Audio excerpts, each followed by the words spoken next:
সাংবিধানিক নৈতিকতার সামান্য যদি মানে থাকতো, রেস থাকতো, তাহলে মমতা বন্দ্যোপাধ্যায় 93% মানুষ যারা রৌদ্র ঝড়ে বৃষ্টিতে সেদিন লাইনে দাঁড়িয়ে ভোট দিয়েছেন তাদের সম্মান করতেন। তিনি কিন্তু 93% মানুষের সাথে বিশ্বাসঘাতকতা করলেন। তিনবারের মুখ্যমন্ত্রী হিসাবে পদত্যাগ না করে সাংবিধানিক রীতি ভেঙে তিনি যেটা করলেন সেটা কিন্তু কলঙ্কজনক একটা ইতিহাস তৈরি করলেন। এই মমতা বন্দ্যোপাধ্যায়কে আপনি সাংবিধানিক জায়গায় কখনো দেখেছেন? যখন বিরোধী দলের মানে ছিলেন তখন একরকম অবস্থা, শাসক হয়ে কী করলেন? একটা মিনিমাম পলিটিক্স এবং অ্যাডমিনিস্ট্রেশনের মধ্যে পার্থক্য থাকার কথা। দিনের পর দিন আপনার স্টুডিওতে বলেছি উনি রাজনীতি এবং প্রশাসনকে একাকার করে দিতেন দিনের পর দিন। যেমন তিনি মানে নবান্নে বসে রীতিমতন তার দলের বক্তব্য রাখতেন, জাতীয় পতাকা, অশোক স্তম্ভ, অথচ তিনি তৃণমূল কংগ্রেসের এবং বিজেপির বিরুদ্ধে বিষাদগার করছেন, সিপিএমের বিরুদ্ধে। তিনি ডেভেলপমেন্টের মিটিং জেলাতে করছেন, অথচ কোনো বিরোধী দলের এমএলএকে ডাকতেন না, বিরোধী দলের এমএলএকে জীবনে কোনো দিন ডাকতেন না, এবং এতটাই পলিটিসাইজেশন করতেন।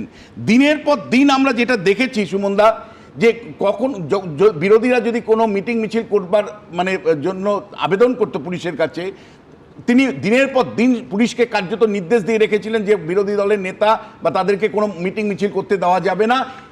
গণতান্ত্রিক অধিকারকে অগ্রাহ্য করে তিনি এই কাজটা করতেন। বাধ্য হয়ে তাদেরকে হাইকোর্টে গিয়ে মানে মামলা করে সেটা আনতে হতো। আপনি আমায় বলুন সুমনদা, যদি তোমাদের কমপ্লেন থাকতো, এবার ইলেকশন কমিশন আগের থেকে ঘোষণা করেছিল যে রিকাউন্টিংয়ের সুযোগ আছে, 2 জায়গায় রিকাউন্টিংও হয়েছে। এক জায়গায় তৃণমূল জিতেছে, রতিনবাবু তৃণমূলে, বিজেপি জিতেছে। আপনি যদি সত্যি রিকাউন্টিং মানে দাবি করতেন, আমি যদি দেখতাম যে না 200টা জায়গায় আপনি রিকাউন্টিংয়ে দাবি করেছেন, তাও একটা কথা ছিল।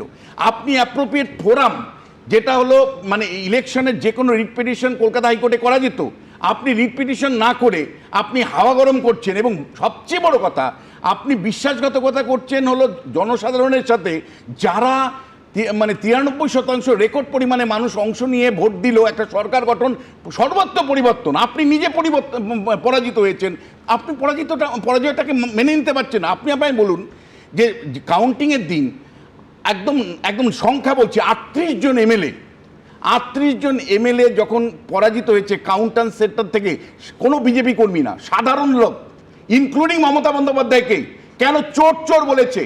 বামপন্থীরা 11 সালে ক্ষমতা হারিয়েছিল, কাউন্টিং সেন্টার থেকে যখন বামপন্থী এমএলএরা বেরোচ্ছিল পরাজিত হয়ে, তাদের বিরুদ্ধে কি চোর স্লোগান উঠেছিল?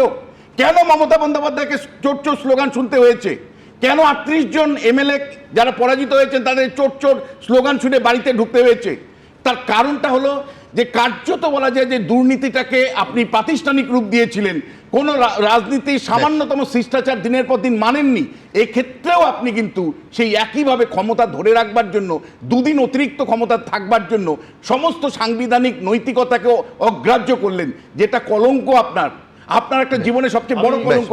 এবিপি আনন্দ এগিয়ে থাকে, এগিয়ে রাখে।